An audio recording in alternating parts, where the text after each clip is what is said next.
मान लीजिए घर का बिजली बिल अचानक 2000 से उछलकर सीधा 5000 आ जाए। दिमाग एकदम घूम जाता है ना, समझ ही नहीं आता कि आखिर इतनी बिजली खर्च कहाँ हो गई। नमस्कार, आज के इस एक्सप्लेनर में हम बिल्कुल इसी मिस्ट्री को डिकोड करने वाले हैं और हमारे बिजली के बिल के पीछे की पूरी साइंस को समझने वाले हैं। तो सबसे बुनियादी सवाल से शुरू करते हैं, ये 1 यूनिट बिजली आखिर भला क्या है? अगर हमें इसका सही मतलब नहीं पता तो यकीन मानिए हर महीने बिना वजह हमारी जेब ढीली हो रही है। बिल पर जो ये यूनिट्स छपकर आती हैं, उनका असल गणित समझना बेहद जरूरी है। आइए सीधा इसके अंदर डाइव करते हैं, क्योंकि अगर इस बिल के पीछे की पूरी कार्यप्रणाली को अच्छे से समझ लिया जाए तो घर का बिजली खर्च आराम से 30 से 40% तक कम किया जा सकता है। जी हाँ, पूरे 40%। कोई मैजिक नहीं है, बस थोड़ी सी स्मार्टनेस चाहिए। इस पूरी गुत्थी की तह तक जाने के लिए सबसे पहले हमें इलेक्ट्रिकल पावर को समझना होगा। बहुत ही आसान भाषा में कहें तो ये वो स्पीड या दर है जिस पर इलेक्ट्रिकल काम हो रहा है। मतलब कोई भी उपकरण कितनी तेजी से बिजली पी रहा है, बस वही उसकी पावर है। इसे हमारी डेली लाइफ के एक बड़े ही मजेदार उदाहरण से देखते हैं। मान लीजिए एक इंसान 1 घंटे में 10 ईंटें उठाता है और दूसरा इंसान उसी 1 घंटे में 20 ईंटें उठा लेता है। साफ सी बात है, दूसरा इंसान ज्यादा पावरफुल है क्योंकि उसके काम करने की स्पीड ज्यादा है। बिल्कुल इसी तरह घरों के अलग अलग अप्लायंसेस भी अलग अलग स्पीड से बिजली खींचते हैं। अब सवाल है कि इस इलेक्ट्रिकल पावर को नापा कैसे जाए। इसके लिए 3 अचूक फॉर्मूले हैं। अगर वोल्टेज और करंट पता है तो P = VI इस्तेमाल होता है। करंट और रेजिस्टेंस हो तो P = I²R, और अगर वोल्टेज और रेजिस्टेंस दिया हो तो P = V²R। और हाँ, ये फॉर्मूले सिर्फ बिल समझने के लिए ही नहीं, बल्कि ITI, CBT या किसी भी प्रैक्टिकल वाइवा की तैयारी कर रहे स्टूडेंट्स के लिए तो एकदम फाउंडेशनल नॉलेज हैं। इसे एक रियल लाइफ कैलकुलेशन में फिट करके देखते हैं। घरों में जो सप्लाई आती है वो आमतौर पर 220 वोल्ट्स की होती है।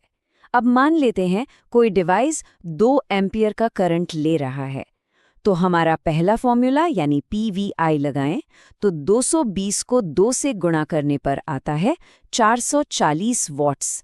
मतलब वो डिवाइस 440 वॉट की पावर का इस्तेमाल कर रहा है। लेकिन जब उपकरणों की पावर बहुत ज्यादा हो जाती है तो उसे वॉट्स के बजाय किलोवॉट्स में नापा जाता है। 1 किलोवॉट का सीधा सा मतलब है पूरे 1000 वॉट्स। जैसे 1000 वॉट के रूम हीटर को हम 1 किलोवॉट का हीटर कहेंगे। ये छोटा सा कन्वर्जन समझना बहुत जरूरी है, क्योंकि असली बिजली के बिल की कैलकुलेशन आगे चलकर इसी पर टिकने वाली है। अब यहाँ पर एक बहुत बड़ा कन्फ्यूजन दूर करना जरूरी है। पावर और एनर्जी, ये दोनों एक चीज बिल्कुल नहीं है। पावर वो रेट है जिस पर बिजली खर्च हो रही है, लेकिन एनर्जी वो टोटल अमाउंट है जो एक दिए गए समय में खर्च हुआ है। और बिजली विभाग हमसे पावर का नहीं बल्कि टोटल एनर्जी का पैसा वसूलता है। एनर्जी निकालने का सिंपल सा फॉर्मूला है पावर गुणा टाइम, यानी E = PT। इसे जूल्स या किलोवाट आवर्स में नापा जाता है। और यही बात एकदम परफेक्ट तरीके से समझाती है कि आखिर हमारी वो 1 यूनिट बिजली बनती कैसे है। एक 100 वॉट के साधारण बल्ब का ही उदाहरण लेते हैं। अगर उस बल्ब को लगातार 10 घंटे तक जलाकर छोड़ दिया जाए तो 100 वॉट को 10 घंटे से गुणा करने पर हमें मिलता है 1000 वॉट आवर्स। और यही 1000 वॉट आवर्स, जिसे हम 1 किलोवाट आवर भी कहते हैं, असल में हमारी 1 यूनिट के एकदम बराबर होता है। था ना बिल्कुल सटीक गणित?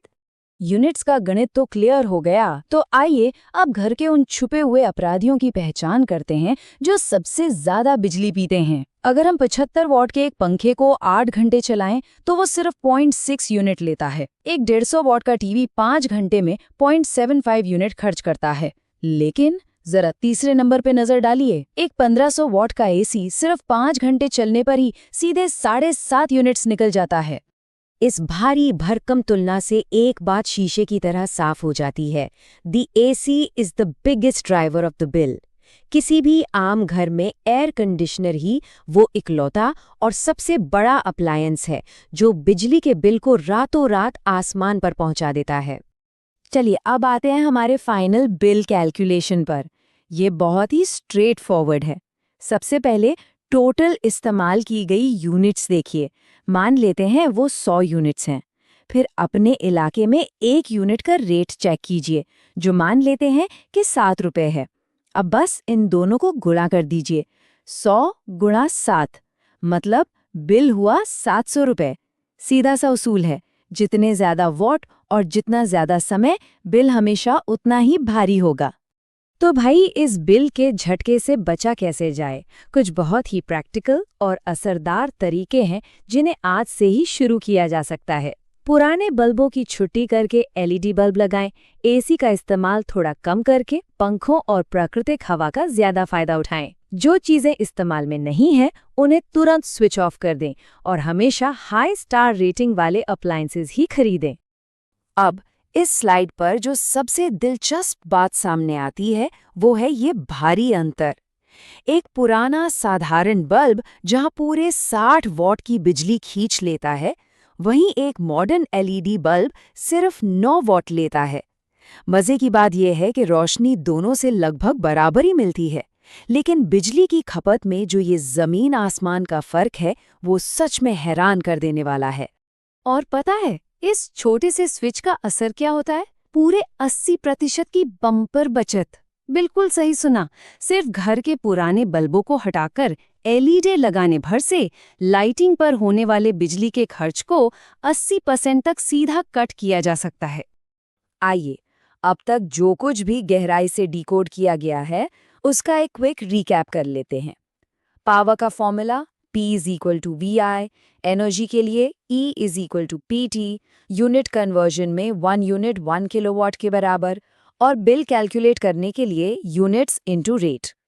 अगर कोई टेक्निकल एग्जाम या ITI की तैयारी कर रहा है तो इन फॉर्मूलों को तो दिमाग में अच्छे से सेट ही कर लेना चाहिए, क्योंकि प्रैक्टिकल वाइवा में ये पक्का पूछे जाते हैं। तो आज के इस एक्सप्लेनर के आखिर में एक बड़ा ही दिलचस्प सवाल।